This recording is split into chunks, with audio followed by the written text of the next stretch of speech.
Wanita ini berjalan sambil membawa anaknya, lalu ia memasang kalung pada bayi tersebut. Wanita yang bernama Ewa ini kemudian menuju ke air terjun. Setelah berdoa cukup lama, Ewa langsung melemparkan bayinya dari atas air terjun tersebut. Setelah membuang dan menghabisi bayinya, Ewa langsung pergi ke gereja.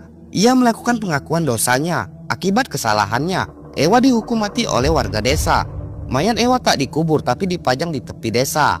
Sekian tahun kemudian, tepatnya pada tahun 1750, seorang wanita cantik yang berada di Austria, tepatnya perbatasan Jerman bagian kulon, sedang bersiap melaksanakan pernikahannya. Ia sangat senang karena ia telah dilamar seorang pria kaya. Gadis ini bernama Agnes. Agnes dan keluarganya mulai menyiapkan pesta pernikahannya. Di tengah meriahnya pesta, Agnes tampak bahagia pada upacara pernikahannya. Dan ibu mertua Agnes melakukan acara adat. Acara adat ini tak lain agar Agnes cepat diberi momongan. Pada malam pertama setelah pernikahan, Agnes berdoa agar segera diberi momongan. Namun saat diranjang, suami Agnes yang bernama Wop malah meminta agar Agnes menjauh darinya. Saat pagi Agnes bangun kesiangan, ia pun dengan cepat menuju danau untuk menyusul suaminya Wop bekerja. Di tengah perjalanan, ia melihat poster digital printing yang menyisakan kehidupan Ewa.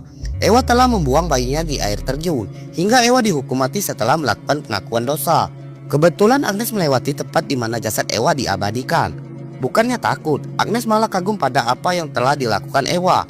Setelah memandangi jasad Ewa, Agnes langsung ke sungai dan melihat suaminya bersama kacungnya. Suami Wop sedang menangkap ikan. Ternyata Wop suaminya bekerja bersama ibunya. Merasa tak enak dengan ibu mertua, Agnes langsung masuk ke sungai dan ikut menangkap ikan. Di saat sibuk bekerja, tiba-tiba terdengar lonceng gereja. Semua orang berdoa. Agnes pun ikut berdoa, bahkan ia berdoa dengan sangat lama. Setelah berdoa, ibu mertua langsung membagikan roti pada para burunya.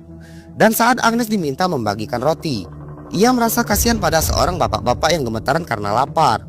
Agnes memberikan 2 potong roti. Namun ibu mertua Agnes sangat marah pada Agnes karena itu adalah pemborosan. Agnes sangat kaget, ternyata ibu mertuanya adalah orang yang pelit. Sekembalinya di rumah, Agnes mengurus kambing milik Wop.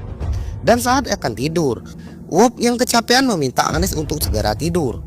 Keesokan harinya, Agnes pergi ke gereja. Ia berdoa agar segera diberikan anak. Setelah berdoa, Agnes bersama ibu mertuanya pergi ke sungai untuk mencuci pakaian.